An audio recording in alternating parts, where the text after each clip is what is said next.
Hello friends, welcome back to our channel. Today in this video we will discuss SSC CGL exam 2024 question of 18 September third shift of GKGS in English language. तो दोस्तों आज की इस video में हम आज का आपका थर्ड शिफ्ट का जो कि एग्ज़ाम था आपका समाप्त हो गया है, तो थर्ड शिफ्ट के क्वेश्चन को डिस्कस करेंगे जो कि आपका इंग्लिश लैंग्वेज और GKGS पोर्शन से रहने वाला है।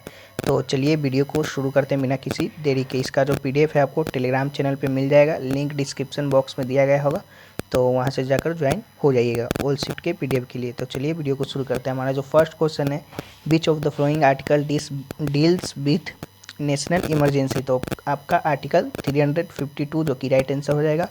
Article 352 empowers the president to impose national emergency. It can be imposed on the grounds of war, external aggression or armed rebellions.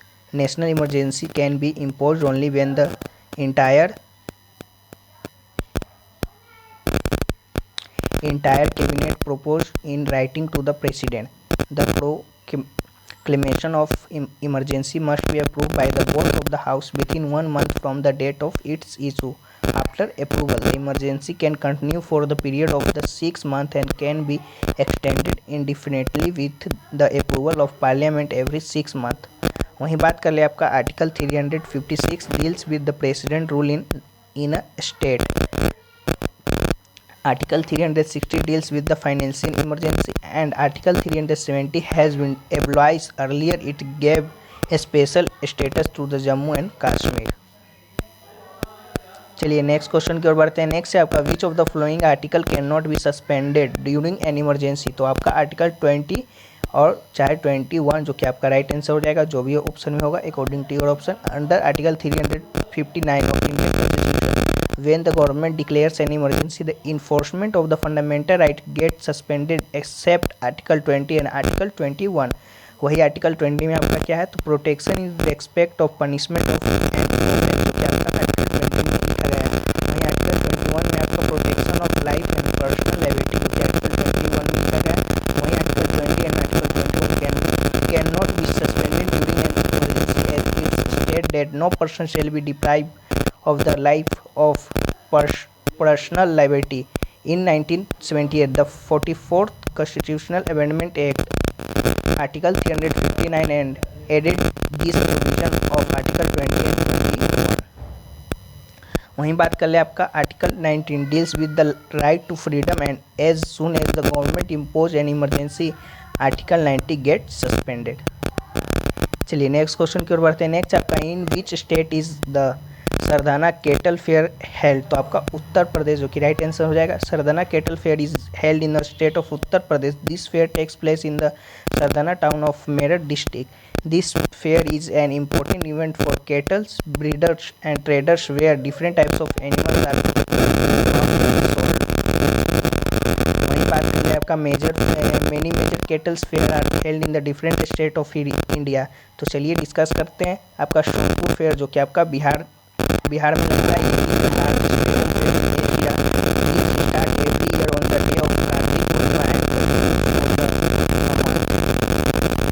Next है आपका पुष्कर फेयर जो कि आपका राजस्थान में लगता है।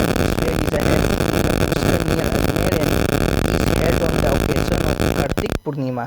वहीं आपका रामदेवरा फेयर जो कि राजस्थान में ही लगता है। This fair is held in Ramdevra village near Pokhran in January और फरवरी। वहीं बात कर ले वीर तेजाजी फेयर जो कि आपका राजस्थान में ही लगता है। This fair is held in परवास्टर in the Nagpur district from August to September. वहीं अमृतसर फेयर जो कि आपका पंजाब में लगता है। This fair is held in Amritsar and animal are bought and sold here every day. वहीं आपका सुजनपुर फेयर जो कि पंजाब में ही लगता है। This fair is held in Sujanpur and animal are bought and sold every day. Khanna मेला जो कि आपका पंजाब में ही लगता है। This fair is held in Khanna and there too animal are bought and sold daily. Kumbh मेला जो कि आपका उत्तर प्रदेश में लगता है। This fair is held once every 12 years at the confluence of Ganga Yamuna and Saraswati in Prayagraj. Next है आपका नौचंदी मेला जो कि उत्तर प्रदेश में लगता है। This fair is held a few day after the festival of Holi in Meerut. Dewa Sharif मेला जो कि उत्तर प्रदेश में ही लगता है। This fair is held at देवानियर बाराबंकी डिस्ट्रिक्ट। चलिए नेक्स्ट क्वेश्चन की ओर बढ़ते हैं। नेक्स्ट आपका when was battle of Buxar fought, तो आपका 1764 जो कि राइट आंसर हो जाएगा। The battle of Buxar was fought on 22nd October 1764. This battle was important for the British as it gave the British complete control of Bengal and Bihar. It was fought between the combined force of Hector Munro and the Mir Qasim, which includes Shuja-ud-Dowla and Shah Alam II. चलिए next question की ओर बढ़ते हैं। Next आपका article 43 of Indian constitution deals with, तो living wages of workers जो कि आपका उल्लेखित है आर्टिकल 43 में। नेक्स्ट है आपका sarod player Ali Akbar was associated with, तो मेहार घराना से आपका जो कि संबंध रखते हैं, तो आपका मेहार घराना जो कि राइट आंसर है। Ali Akbar Khan was an Indian Hindustani classical musician of the Maihar gharana. He is known for the versatility in playing the sarod. Khan was awarded the Padma Bhushan in 1967 and the Padma Vibhushan in 1989. He received the MacArthur Fellowship in 1991, the first Indian musician to receive the so-called Genius Grant. चलिए next question है आपका what is the तरंग संचार portal. The तरंग संचार portal is a web portal that provides information about mobile towers and electromagnetic field signals. The Department of Telecommunication (DOT) has developed the Tarang Sanchar portal in a public sector partnership mode with the industry.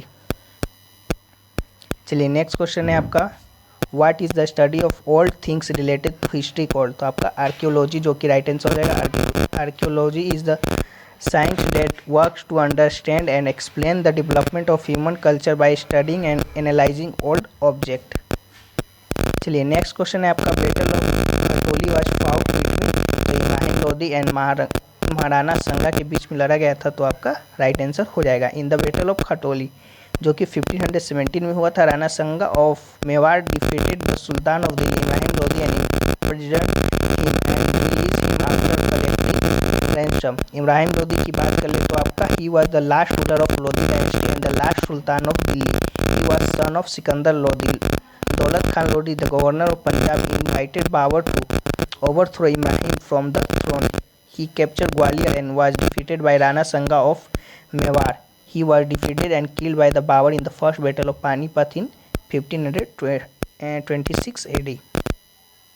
चलिए next question है आपका what was the effect of the use of fertiliser in the second 5-year plan, तो आपका जो कि increase हो गया था, तो आपका जो कि राइट आंसर हो जाएगा। The use of fertiliser in the agriculture sector had increase during the second 5-year plan, जो कि आपका 1956 to 1961 से चला था।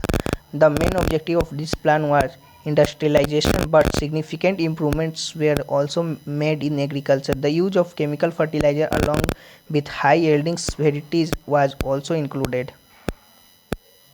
चलिए नेक्स्ट क्वेश्चन की ओर बढ़ते हैं। नेक्स्ट है आपका when were the first Asian games held in India, तो 1951 में जो कि आपका हुआ था। The first Asian game were held in new Delhi in 1951. India against hosted the Asian games in 1982. So far 17 Asian Games has been organized. The Asian Games are also known as Asiad.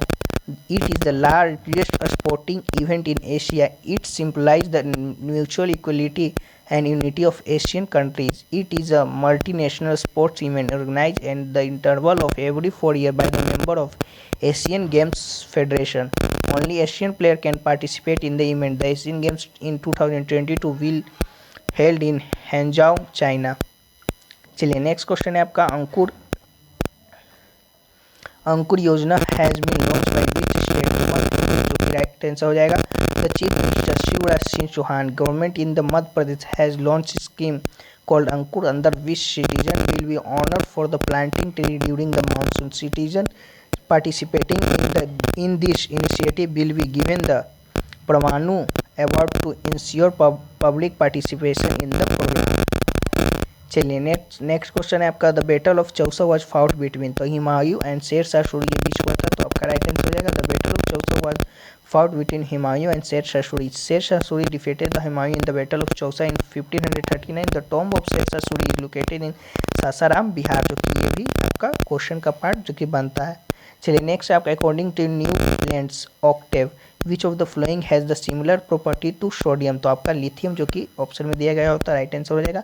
In 1866 an English scientist John Newlands arranged the then no element in the order of increasing atomic weight. He began with the element with the lowest atomic mass, hydrogen, and ended at thorium, which was 56th element. He found that every 8 element has similar property to the one before it. He compared this to octave found in music. He therefore called in the law of octaves.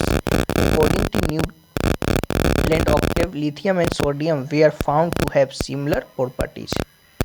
चलिए next question आपका आया था कि what is chloroplast, तो chloroplast के बारे में जान रहे तो chloroplast is a organelle in plant cell that allow them to produce energy. The organelle is a membrane bound structure with a cell that has a specific function. If a person were a cell, its organ would be its organ. Cellular energy or ATP. Adenosine triphosphate is a molecule that cell use for energy. Chloroplast produce it. Chloroplast is a type of plastid organelles involved in food manufacture and storage. The function of chloroplast varies depending on the pigment they carry or their color. Next question है आपका Bhakti Kulkarni is associated with which of the flowing sport, तो chess आपका right answer हो जाएगा। Bhakti Kulkarni is associated with the game of chess. Chess master Bhakti Kulkarni has become the first women from Goa to receive the Arjuna award, the second highest sporting honour. Next question है आपका Eruthukali dance is perform by which tribe of Kerala, तो मविलार tribe जो कि right answer हो जाएगा। The performed by the Mavilar tribe in the North Malabar region of Kerala. It is a traditional folk arts that is mainly performed as a prayer of agriculture prosperity. चलिए next है आपका what does the thumb represent in right hand rule, तो direction of electric current जो कि आपका right answer हो जाएगा। In the right hand thumb rule the thumb represent the direction of electric current and the bent fingers represent the direction of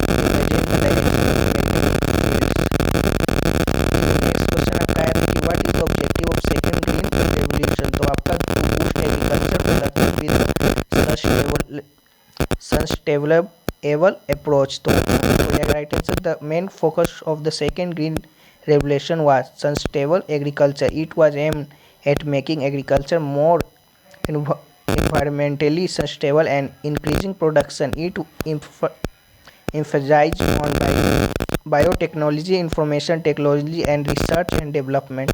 There was also focus on holistic agriculture, which include organic farming, the use of biofertilizer and biopesticide.